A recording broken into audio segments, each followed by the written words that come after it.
మన సీరియల్స్ని లైక్ చేసి ఆదరిస్తున్న అందరికీ పేరు పేరున కృతజ్ఞతలు. అలాగే ఈ ఎపిసోడ్ని కూడా లైక్ చేసి ఆదరిస్తారని కోరుకుంటూ ఉమ్మడి కుటుంబం 22వ భాగం.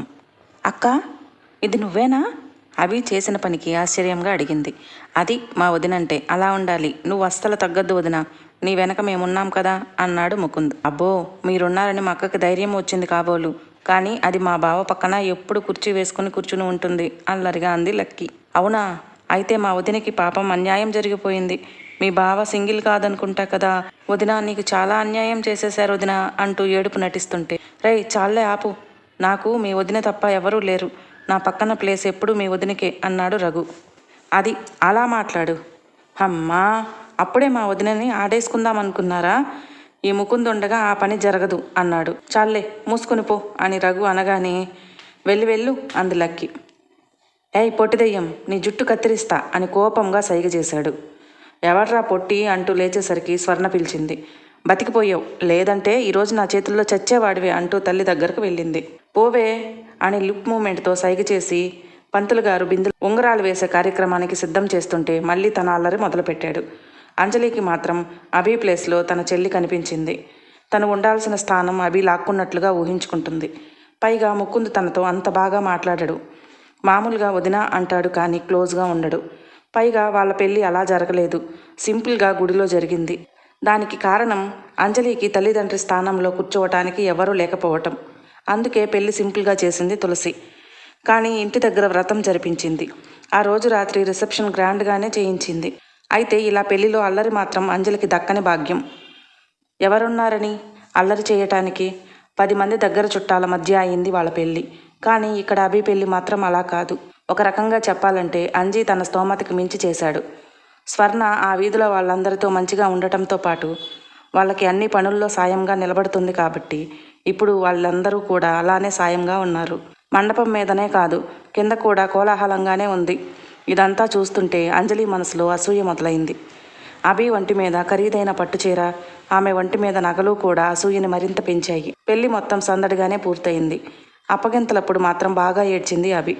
రఘు ధైర్యం చెప్పాడు. వస్తుంటాం కదా, ఏడవకు అన్నాడు. స్వర్ణ కాస్త కోపంగా చూడటంతో తల్లి అంటే ఉన్న భయంతో కళ్ళు తుడుచుకుని రఘుతో పాటు కారెక్కింది. ఇంటికి వెళ్ళేసరికి అక్కడ అన్నీ రెడీగా ఉన్నాయి. దిష్టి తీసి కొత్త జంటని లోపలికి ఆహ్వానించారు. ముకుంద్ అక్కడ కూడా అల్లరి చేశాడు. ఉదయమే వ్రతం ఉంటుంది కాబట్టి ఆ రాత్రికి అందరినీ విశ్రాంతి తీసుకోమని పక్కలు వేశారు. కోడలికి తమ గదిలోనే పక్క రెడీ చేసింది తులసి. వాసుదేవ్ గారు బంధువులతో పాటు హాల్లోనే పడుకున్నారు. అంజలి కొడుకును తమ గదిలో పడుకోబెట్టుకుంది. మిగిలిన గదుల్లో అందరూ అడ్జస్ట్ అయ్యారు. అంజలి స్నానం చేసి వచ్చేసరికి నాని పడుకున్నాడు. ప్రభాకర్ ఆలోచిస్తూ కూర్చుంటే, పెళ్ళి బాగా జరిగింది కదా బావా, మన పెళ్ళి కూడా అలా జరిగి ఉంటే బాగుండేది అనిపించింది. ముకుంద్ అంత అల్లరి చేస్తాడని అస్సలు తెలియదు నాకు. నాతో అంత బాగా మాట్లాడాడు కూడా. కానీ పెళ్ళి మాత్రం బాగా జరిగింది. తన అసూయ బయటకు తెలియకుండా చాలా జాగ్రత్తగా మాట్లాడింది. తల్లి తండ్రి ఉంటే ఎవరి పెళ్ళైనా ఇలానే జరుగుతుంది. నాకు కూడా అనిపించింది, అత్తామామ ఉంటే నాకు కూడా నా తమ్ముడికి జరిగినట్లు అన్ని లాంఛనాలు పద్ధతి ప్రకారం జరిగేవి అని. తిరిగి అంజలికి చురకవేశాడు. గతుక్కుమంది కానీ బయటపడలేదు. నిజమే బావా, నా వల్ల నీకు అలాంటివన్నీ మిస్ అయ్యాయి. పెళ్లి జరుగుతున్నంతసేపు నాకు అలానే అనిపించింది. ఇంకా ముకుంద్ అల్లరి చూస్తే అసలు ముకుంద్ అలా ఉంటాడా అనిపించింది. ముకుంద్ టాపిక్ని ఎండ్ చేయలేక మళ్ళీ రెట్టించింది. మన పెళ్ళప్పుడు వాడు చిన్నపిల్లాడు, అప్పుడు వాడికి ఏం తెలుసని? ఇప్పుడు చదువుకోవటానికి బయటకు వెళ్ళాడు. ఫ్రెండ్స్ అని, మూవీస్ అని అన్నీ ఉంటాయిగా. ఇప్పుడు తెలియకుండా ఉండవు కదా. మనుషులు ఎప్పుడూ ఒకేలా ఉండరు కదా. నువ్వు మారలేదా? అలానే వాడు కూడా. అయినా రఘు ఫ్రెండ్స్ ఉన్నారు కదా, వాళ్ళతో కలిసి వీడు అల్లరి చేశాడు. వాడు మాత్రమే కాదు, నేను కూడా ఎంజాయ్ చేశాను నా తమ్ముడు పెళ్ళిని. నా పెళ్ళి ఇలా జరగలేదు కదా అని ఫీల్ అవుతూ వెళ్ళి ఓ మూలన కూర్చోలేదు. నా తమ్ముడు పెళ్లి జరుగుతుంది అని ఎంజాయ్ చేశాను. నువ్వు ఆ పని చేయలేకపోయావు అని ఇండైరెక్ట్గా అన్నాడు. నాకు ఎంజాయ్ చేయాలని అనిపించింది బావా, కానీ అత్తకి నా మీద కోపం ఇంకా తగ్గలేదు కదా. నేను ఏదైనా కాస్త అటు ఇటుగా చేసినా ఆ కోపం మరింత పెరుగుతుంది. అందుకని నేను సైలెంట్గా ఉన్నాను. అంతేకాని వాళ్ళ మీద నాకేం కోపం లేదు బావా. అయినా నువ్వు నన్ను ఎప్పుడు తప్పుగానే అర్థం చేసుకుంటావులే బావా అని పక్కకు తిరిగి పడుకుంది. కానీ ప్రభాకర్ అస్సలు పట్టించుకోలేదు. అప్పటికే పనుల వల్ల అలసిపోయి ఉన్నాడు. ఇక త్వరగా నిద్రలోకి జారుకున్నాడు. అయితే అసూయతో నిండిన అంజలికి మాత్రం నిద్ర పట్టలేదు. మరుసటి రోజు వ్రతం కూడా బాగా జరిగింది. స్వర్ణ వాళ్ళు బట్టలు తెచ్చారు. కూతురికి, అల్లుడికి, అంజలి వాళ్ళకి పెట్టడానికి ఎవరూ లేరు. తులసిని స్వర్ణతో పెట్టించింది. అందరి ముందు ఏమీ అనలేక తీసుకుంది. తన చీర నచ్చలేదు అంజలికి. పైగా బ్లౌజ్ కూడా సెట్ అవ్వలేదు. చాలా చిరాకు వచ్చేసింది. కానీ ఏం మాట్లాడకుండా అదే కట్టుకుని వచ్చింది. ఏమీ అనుకోకు తల్లి, మీ గురించి మాకు ముందు తెలియదు. తెలిసి ఉంటే నీకు కూడా అమ్మాయితో పాటు తెచ్చేదాన్ని అంది స్వర్ణ. అయ్యో పర్లేదు పిన్ని గారు, ఇది కూడా బాగుందిలేండి. మా అత్తగారికి అన్నీ తెలుసు. ఎవరికి ఏం చేయాలో వాళ్ళకి అది చేస్తుంది అని చెప్పి చుట్టాలని పలకరించడానికి వెళ్ళిపోయింది. ఆ సాయంత్రం రిసెప్షన్ కోసం అభి కోసం తీసిన డ్రెస్ చూసి అంజలి మనసు బగ్గున మండింది. నిజానికి అది రఘు తీసుకున్నాడు. ఆ సాయంత్రం రఘుతో కలిసి వర్క్ చేసే కొలీగ్స్తో పాటు తన ఫ్రెండ్స్ అందరూ వచ్చారు రిసెప్షన్కి. అందరూ గిఫ్ట్స్ ఇస్తూ మీ జంట బాగుంది, ముఖ్యంగా అభిని మెచ్చుకుంటుంటే రఘు సంతోషంతో పొంగిపోయాడు. కానీ అంజలికి మాత్రం ఆ మాటలు వింటుంటే తనకన్నా అభినే అందంగా ఉంటుంది. పైగా కట్నం తీసుకొచ్చింది. తల్లి తండ్రి అండ ఉంది. నాకన్నా అన్ని విధాలుగాను పై స్థాయిలో ఉందని అనుకుంటూ తనలో తనే ఇన్ఫీరియారిటీకి లోనయింది. ఆఫీస్ స్టాఫ్ రింగ్స్ తీసుకొచ్చారు. స్టేజ్ మీదనే వాటిని మార్చుకుంటున్నారు. మొదటిసారి రఘు స్థాయి ఏమిటో అప్పుడు అర్థమైంది అంజలికి. తన భర్త కన్నా ఎన్నో రెట్లు పై స్థాయిలో ఉన్నాడని గ్రహింపుకొచ్చింది. అది మరింత అక్కసును పెంచింది. పైకి నవ్వుతూ బంధువులతో మాట్లాడుతుంది. కానీ ఆమె మనసు మొత్తం తనే అందరిలో తక్కువ స్థాయిలో ఉన్నాను అన్న ఇన్ఫీరియారిటీ కాంప్లెక్స్తో నిండిపోయింది. ఆ రాత్రి అందరికీ సంతోషంగా గడిస్తే అంజలికి మాత్రం భిన్నంగా గడిచింది. మరుసటి రోజు నిద్రల కోసం పుట్టింటికి పయనమైంది. అవి తోడుగా అంజలిని పంపించలేదు తులసి. దగ్గర బంధువుల్లో కాస్త పెద్దావిడిని పంపించింది. తనకు కోపం వచ్చినా పైకి చూపించలేదు. అందరూ పెళ్లి బాగా జరిగిందని మెచ్చుకుంటుంటే వాళ్ళ మాటలు వింటూ ఉంది. అమ్మ, నేను చిన్నన్నయ్య దగ్గరికి వెళ్తాను. రేపు వెళ్ళిపోతాను కదా, ఈ ఒక్కరోజు అన్నయ్యతో ఉంటాను అని తులసిని అడిగాడు ముకుంద్. అలా ఎలా వెళ్తావు ముకుంద్? ఇప్పుడు మీ అన్నయ్యకి భార్య ఉంది కదా, పైగా ఈరోజు వాళ్ళకి మొదటి రాత్రి. ఇక నీతో మాట్లాడే తీరికే మీ అన్నయ్యకి ఎక్కడుంటుంది? నవ్వుతూ ఆట పట్టించారు పెద్దవాళ్ళు. సాయంత్రం వరకు ఉండి వచ్చేస్తాలే అమ్మా నవ్వుతూ అనేసి వెళ్ళిపోయాడు. సాయంత్రం అభి వాళ్ళ ఇంటికి తీసుకువెళ్ళటానికి స్వీట్స్, ఫ్రూట్స్ తీసుకురావడానికి ప్రభాకర్ని పంపించింది తులసి. హడావిడిలో ఫోన్ మర్చిపోయి వెళ్ళిపోయాడు. అది చూసిన అంజలి టైం చూసుకుని గదిలోకి వెళ్ళి ఆ ఫోన్ నుండి సుకన్యకు ఫోన్ చేసింది. హలో అంటూ అటువైపు నుండి నీరసంగా వచ్చింది సుకన్య గొంతు. ఎలా ఉన్నావు సుకన్య? మీ బావ బయటకు వెళ్తూ ఫోన్ మర్చిపోయాడు, అందుకే చేశాను. పెళ్లి జరిగిపోయింది సుకన్య, నేనేం చేయలేకపోయాను అని బాధగా చెప్తుంటే, నా తలరాత అంతేలే అక్క, నువ్వు మాత్రం ఏం చేస్తావులే. కానీ నువ్వు నాకు ఫోన్ చేస్తూ ఉండక్క. ఇక్కడ పరిస్థితి ఏమీ బాగోలేదు. ఇంట్లో నుండి పారిపోవటానికి కూడా లేదు నా పరిస్థితి. నా సర్టిఫికేట్స్ అన్నీ లాగేసుకుంది అమ్మ. నాకేం చేయాలో పాల్పోవటం లేదు అంటూ ఏడుస్తూ చెప్పింది. అదేంటి, నీ సర్టిఫికేట్స్ తీసుకోవటం ఏంటి అని అడిగింది అంజలి. నేను ఇంట్లో నుండి బయటికి వెళ్ళిపోతానని డౌట్ వచ్చినట్టుందక్క. నా సర్టిఫికేట్స్ మొత్తం లాగేసుకుంది.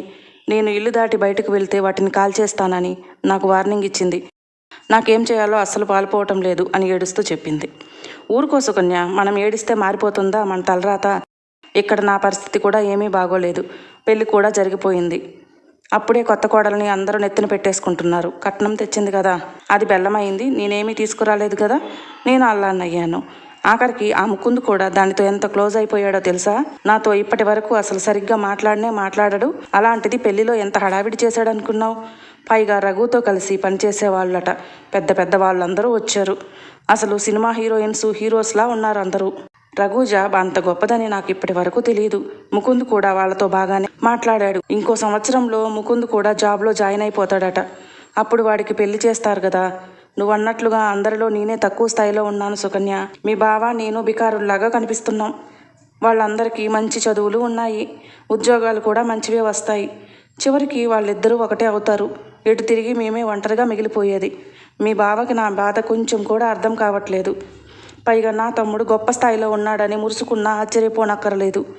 నేనేదైనా బిజినెస్ చేసి నా తమ్ముళ్ళ స్థాయికి వెళ్ళాలి అన్న ఆలోచన అస్సలు లేదు. ఎలా చెప్పాలో అర్థం కావటం లేదు. ఏం చెప్పినా నాకు ఎదురు సెటైర్ వేసి నా నోరు మూయిస్తున్నాడు అంటూ తన బాధనే ఏకరువు పెట్టింది. తనకి కావాల్సింది అదే కదా. తన ప్లాన్ సక్సెస్ అయిందని మనసులోనే అనుకుంటూ, ఏంటో అక్క, మన బ్రతుకులు ఇలా రాసి పెట్టున్నాయి. అసలు ఏం చేయాలో కూడా నాకు అర్థం కావట్లేదక్క. నాకంటే ఎలాంటి అవకాశమూ లేదక్క.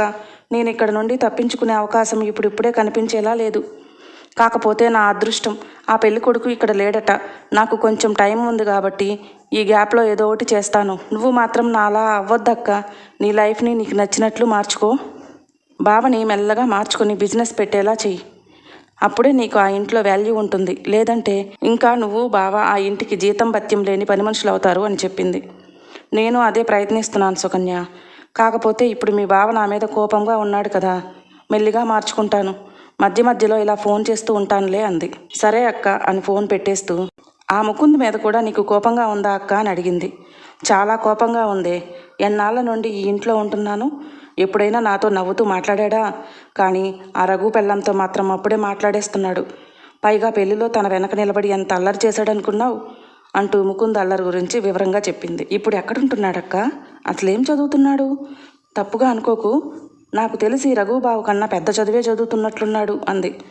అవునే, రఘు కన్నా పెద్ద చదివే. రఘువునే చదివిస్తున్నాడు.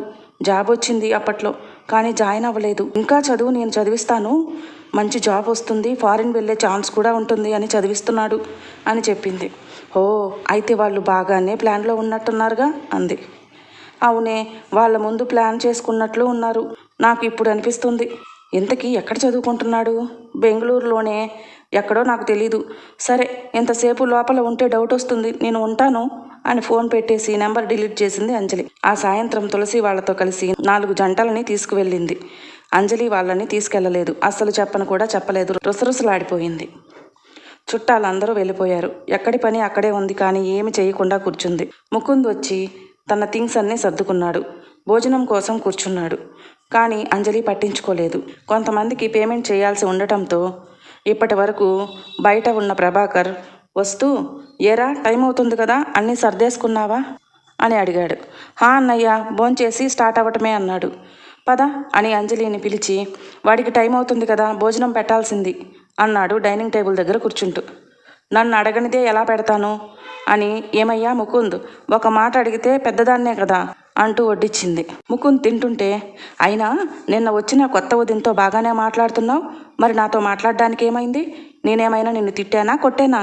నువ్వు ఈ పూట వెళ్తున్న విషయం కూడా నాకు తెలియదు అంది నవ్వు మొహంతోనే. అదేం లేదు వదినా అని తిన్నంతవరకు తినేసి లేచాడు ముకుంద్. ప్రభాకర్ ఒక్క చూపు చూసి తను కూడా చెయ్యి కడిగేశాడు. నేను డ్రాప్ చేస్తాను ఆగరా. రఘు బైక్ తాళం ప్రభాకర్ తీసుకుని, పదరా నేను డ్రాప్ చేస్తాను అన్నాడు. పర్లేదన్నయ్యా అన్నాడు. ఏం కాదు, నేను వస్తాను, ఇంట్లో ఉండి చేసేదేం లేదు అని తమ్ముడిని ఎక్కించుకుని తీసుకెళ్తూ దారిలో మారిన అంజలి ప్రవర్తన గురించి చెప్పాడు. అన్నయ్య, మీకు మామయ్యతో నేను ఎంత చనువుగా ఉండేవాడినో తెలుసు కదా. మామయ్య చనిపోయాక ఎందుకో ఆ సుందరి అన్న వీళ్ళన్నా నాకు గిట్టేది కాదు. పైగా వదిన కూడా ఎప్పుడూ మొహం గంటు పెట్టుకునేట్టు పెట్టుకుని ఉండేది. అందుకే నాకు చనువు లేదు. పైగా ఏదైనా అడగాలన్నా బెరుగ్గా ఉండేది. అందుకే ఎప్పుడూ మాట్లాడే ధైర్యం చేయలేదు. ఇంకా అభి వదినని చూస్తే చాలా దగ్గరగా అనిపిస్తుంది. పైగా నాకన్నా చిన్నది. అమాయకంగా తలదించుకుని భయపడుతూ కూర్చుంటే పాపం అనిపించిందన్నయ్య. మనకి సిస్టర్స్ లేరు కాబట్టి ఆ ఫీలింగ్ తెలియదు, కానీ మా ఫ్రెండ్స్ ఇళ్లలో చూశాను. కొంతమంది మాతో చదువుకున్న అమ్మాయిల పెళ్ళిళ్ళల్లో కూడా చూశాను. ఆ టైంలో పుట్టింటిని వదిలి వెళ్ళిపోతున్నామన్న బాధ వాళ్ళకి చాలా ఉంటుందన్నయ్య. చిన్నదిన ఫేస్లో కూడా అదే భయం కనిపించింది. పైగా జరుగుతున్నది నా అన్న పెళ్ళి. అన్న ఎంత హ్యాపీగా ఉన్నాడో వదిన కూడా అంతే హ్యాపీగా ఉండాలి కదా. అప్పుడే కదా వాళ్ళ పెళ్ళి లైఫ్ లాంగ్ ఒక హ్యాపీ మెమొరీలా ఉండేది. అందుకే అల్లరి చేశాను. అది కూడా వదినని నవ్వించడానికే. వదిన ఇంకా మన ఇంటికి రాకపోవచ్చు, కానీ ఎందుకో తనకి దూరంగా ఉండలేకపోయానన్నయ్య. సారీ అన్నయ్య, పెద్ద వదిన విషయంలో మాత్రం ఎప్పటికీ అలా ఉండలేను నేను అన్నాడు. ప్రభాకర్ చిన్నగా నిట్టూర్చి, నాకు ఎలాంటి ప్రాబ్లం లేదురా. నిజానికి అంజలి 1-2 సార్లు నిన్ను విసుక్కోవటం నేను గమనించాను. కానీ అప్పటికి మాకు పెళ్ళవలేదు. పైగా నువ్వు చిన్నపిల్లాడివి కదా, మర్చిపోయి ఉంటావని అనుకున్నాను. కానీ నీ మనసులో ఆ సంఘటనలు గుర్తుండిపోయాయని ఇప్పుడే అర్థమవుతుందిరా. అంజలి ఇక్కడే ఉండేది కదా, నాతో అసలు మాట్లాడేది కాదు. మాకు పెళ్ళి అని అమ్మ అంటూ ఉండేది కదా, ఆ బిడియంతో కాబోలు అనుకునేవాడిని. ఇంకా రఘు ఎప్పుడు చదువుతో బిజీగా ఉండేవాడు. నువ్వు ఒక్కడవే ఇంటి దగ్గర తనతో ఆడుకోవటానికి ఉండేవాడివి. మీ ఇద్దరు బాగానే ఉండేవాళ్ళు కదా అనుకునేవాడిని. మధ్య మధ్యలో నిన్ను తిట్టడం చూసి ఆటల్లో అంతా సహజమే అనుకున్నాను. ఆ తర్వాత నువ్వు కూడా చదువులో పడిపోయావు. రఘుని చూశాను కాబట్టి నీలో వచ్చిన మార్పు నేను పెద్దగా గమనించలేదు. మా పెళ్ళి అయ్యాక చాలాసార్లు అనుకున్నాను నువ్వు అంజలితో పెద్దగా మాట్లాడకపోవటానికి కారణం ఏమైనా ఉందా అని. కానీ మామూలుగానే నువ్వు పెద్దగా మాట్లాడేవాడివి కాదు కాబట్టి దాని గురించి ఇంకేం పట్టించుకోలేదు అన్నాడు. ఏమో అన్నయ్య, ఆడుకునేటప్పుడు ఎప్పుడు తొండి చేసేది. నేను విన్ అయితే అసలు తట్టుకునేది కాదు, గొడవ చేసేసేది. దాన్ని పట్టుకుని సాధించేది. నాతో ఆడుకోవటానికి ఎవరైనా వస్తే వాళ్ళ దగ్గర నా గురించి చాడీలు చెప్పేది. ఒక్క విషయం కాదు కానీ అప్పుడు చిన్నతనం వల్ల తన మీద కోపం వచ్చేసింది. ఇప్పుడు ఇదంతా తలుచుకుంటే నవ్వు వస్తుంది కానీ ఎందుకో వదినకి మాత్రం దగ్గర అవ్వలేకపోయాను. ఇక అవుతాను అన్న నమ్మకం కూడా నాకు లేదు అన్నాడు. ప్రభాకర్ ఆలోచిస్తూ ఇంట్లో జరిగిన సంఘటనల గురించి చెప్పాడు. ఏంటి, ఆ సుకన్య రఘు అన్నయ్యని పెళ్లి చేసుకోవాలని అనుకుందా? ఆశ్చర్యంగా అడిగాడు. అంజలి తనకు చెప్పిన కథని చెప్పి నిజమో అబద్ధమో తెలియదు కానీ ఆ సుకన్య మీ వదిన మైండ్ను మాత్రం బాగా పొల్యూట్ చేసింది అన్నాడు. జాగ్రత్తగా ఉండండి అన్నయ్య. అమ్మ ఏ ప్రాబ్లంనైనా సాల్వ్ చేస్తుంది కానీ వదిన మైండ్ పాడు చేసుకుని ఇంట్లో లేని సమస్యలు సృష్టిస్తే మీకు మనశ్శాంతి ఉండదు. కాబట్టి కాస్త మీరే జాగ్రత్తగా ఉండండి అని చెప్పాడు. మరి ప్రభాకర్ జాగ్రత్తగా ఉండగలుగుతాడా? సుకన్య ముకుంద్ కోసం ఏం ప్లాన్ వేయబోతుంది మరో భాగంలో తెలుసుకుందాం. మన వీడియోలు మీకు నచ్చినట్లయితే ప్లీజ్ లైక్ చేయండి, షేర్ చేయండి, సబ్స్క్రైబ్ చేసుకోవటం మాత్రం మర్చిపోకండి. Thank you.